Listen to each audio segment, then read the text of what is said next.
The winter air in New York City carried a quiet kind of loneliness, the kind that wrapped around skyscrapers and slipped through subway tunnels. It was the kind of night where dreams either froze, or burned brighter than ever. On a crowded platform beneath the city, a 19-year-old girl stood with a worn-out guitar and a heart full of songs. Her name was Ava Thompson. Most people rushing past her didn't know her name. They didn't know she lived in a tiny apartment in Brooklyn with peeling paint on the walls and a single window facing a brick building. They didn't know she worked mornings at a coffee shop near Times Square, smiling at strangers who never looked twice at her. But every night, after her shift ended and the city lights flickered alive, Ava came down to the subway. And she sang, not for money, not for fame, but because singing was the only place where she felt seen. Her mother used to tell her, "Your voice is a gift, Ava. One day, the world will stop and listen."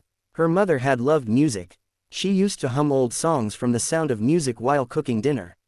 She believed in dreams, even when life didn't. But life had been hard. Ava's father had left when she was 10. Bills piled up, her mother worked 2 jobs. And when sickness came, it came fast. By the time Ava turned 17, she was alone in the world with nothing but her guitar and a promise she had made at her mother's hospital bedside. "I'll sing. No matter what happens, I'll sing." That promise became her survival.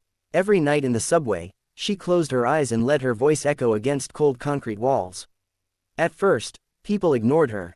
Some rolled their eyes. A few teenagers laughed and mimicked her dramatic high notes.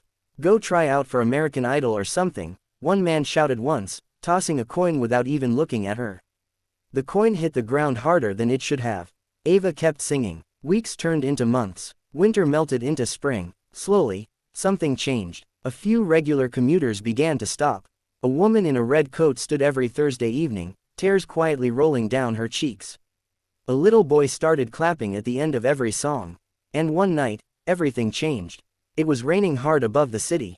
Water dripped from the ceiling of the station.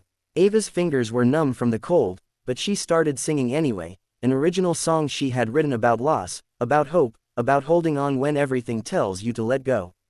Her voice trembled at first. Then it soared. What Ava didn't know was that a young music producer named Daniel Reed was standing near the stairs, waiting for his delayed train. He had just come from a failed meeting. His label was struggling. He was tired of auto-tuned voices and plastic fame. Then he heard her. The station seemed to fall silent. Daniel felt something he hadn't felt in years, goosebumps. When Ava finished, there was a moment of stillness.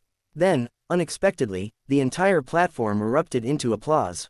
Real applause. Not polite, not distracted, but powerful. Daniel walked toward her. "Is that your song?" he asked. Ava nodded, suddenly shy. "You ever recorded anything?" She laughed nervously. "I can barely afford rent." Daniel handed her a card. "Call me." She didn't believe him at first. People had made promises before. Most disappeared. But 2 days later, after staring at the card 100 times, she called. That call led to a small studio session in Manhattan. It wasn't glamorous. The studio was old. The microphone had scratches. But when Ava stepped inside, it felt like stepping into destiny. She sang her heart out. No auto-tune, no tricks, just truth. Daniel uploaded the recording online, not expecting much. By morning, the video had 50,000 views. By evening, it had 500,000. Within a week, it crossed 5 million. People shared it with captions like, "Who is this girl? Her voice gave me chills." Real talent still exists. Comments flooded in from across the country, from Los Angeles to Chicago to Houston. Ava's tiny apartment phone wouldn't stop buzzing. Radio stations wanted interviews. Small venues offered her opening slots. Even talent scouts reached out. But fame isn't always kind. As quickly as love came, criticism followed. "She's overrated. She's only popular because of a sad story. Another subway gimmick." The comments hurt. Ava had never asked for pity. She had only asked to be heard. One night, overwhelmed, she returned to the same subway platform where it all started. No cameras, no producers, just her and the echo of trains. She started singing again, not for views, not for validation, but for herself, and something inside her healed. Daniel found her there. "You know," he said softly, "this is why people connect with you. You don't sing to impress. You sing to survive." Months later, Ava stood on a real stage for the first time, an opening act at a sold-out theater in New York City. The lights were blinding. The crowd was huge, her hands shook. She thought about her mother. She thought about the hospital promise. Then she stepped forward. "Hi," she said into the microphone, voice trembling. "My name is Ava, and this song saved my life." She began to sing, and the entire audience went silent. When she finished, the standing ovation felt like thunder. Tears streamed down her face, not because she had made it, but because she had kept her promise. Over the next year, Ava released her first independent album. It wasn't flashy, it wasn't manufactured, but it was real. She was invited to perform on late-night shows. She was nominated for Newcomer Awards. And eventually, she was offered a chance to audition for a major televised music competition. This time, when someone said, "You should try out for American Idol," it wasn't a joke.